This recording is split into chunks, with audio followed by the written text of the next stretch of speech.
വയനാട് ദുരിതബാധിതരോടുള്ള കേന്ദ്ര സർക്കാർ നിലപാടിൽ പ്രതിഷേധിച്ച് CPI ആലപ്പുഴ ജില്ലാ കമ്മിറ്റിയുടെ നേതൃത്വത്തിൽ ആലപ്പുഴ BSNL ഓഫീസിന് മുന്നിലേക്ക് മാർച്ചും ധർണയും നടത്തി.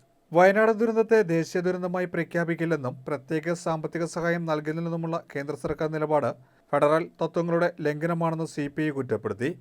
TV സ്മാരകത്തിൽ നിന്ന് ആരംഭിച്ച മാർച്ചിൽ നിരവധി പ്രവർത്തകർ പങ്കെടുത്തു. തുടർന്ന് BSNL ഓഫീസിന് മുന്നിൽ നടന്ന ധർണ CPI ജില്ലാ സെക്രട്ടറി TJ ആഞ്ചലോസ് ഉദ്ഘാടനം ചെയ്തു.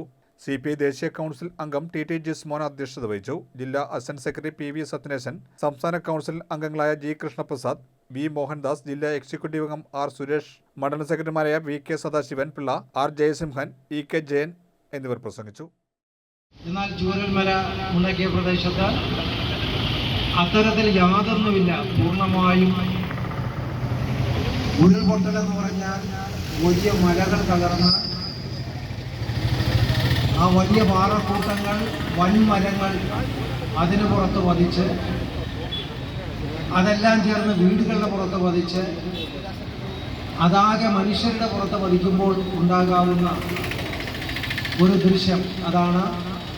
ചിലയിടങ്ങളിൽ നിന്ന് ഒരു കൈമാത്രം കിട്ടി, ചിലയിടങ്ങളിൽ നിന്ന് വിരല് കിട്ടി, അതിന് നമ്പർ രേഖപ്പെടുത്തി അവിടെ ശവസംസ്കാരം നടത്തി. അത്തരം ഒരു അനുഭവം നമ്മുടെ രാജ്യത്തില്ല. ഇവിടെ പറഞ്ഞു 400-ലധികം പേരുടെ മരണം, 100-150-ലധികം പേരെ ഇപ്പോഴും ഈ പറയുന്ന മൃതശരീരത്തിൻ്റെ ഏതെങ്കിലും ഒരു ഭാഗം കണ്ടെത്താൻ കഴിയാത്തത്. അതെല്ലാം മണ്ണിനടിയിലാണ്, ഒരുപാട് താഴെയാണ്. ഏതാണ്ട് 100-300-ലധികം പേരുന്ന ആളുകൾക്ക് ഗുരുതരമായ പരിക്ക്, സാധാരണ പരിക്കേറ്റവർ വേറെ. ഒരു വീട്ടിൽ നിന്ന് 1-2 പേരല്ല നഷ്ടപ്പെട്ടത്. ജിസ്മോൻ പറഞ്ഞു 13 പേർ വരെ നഷ്ടപ്പെട്ട കുടുംബങ്ങൾ. അപ്പം അത്തരം ഒരു അന്തരീക്ഷത്തിലാണ് ആ നാടിനെ സഹായിക്കുന്നതിന് വേണ്ടി കേരളം ഒട്ടാകെ തയ്യാറാണ്.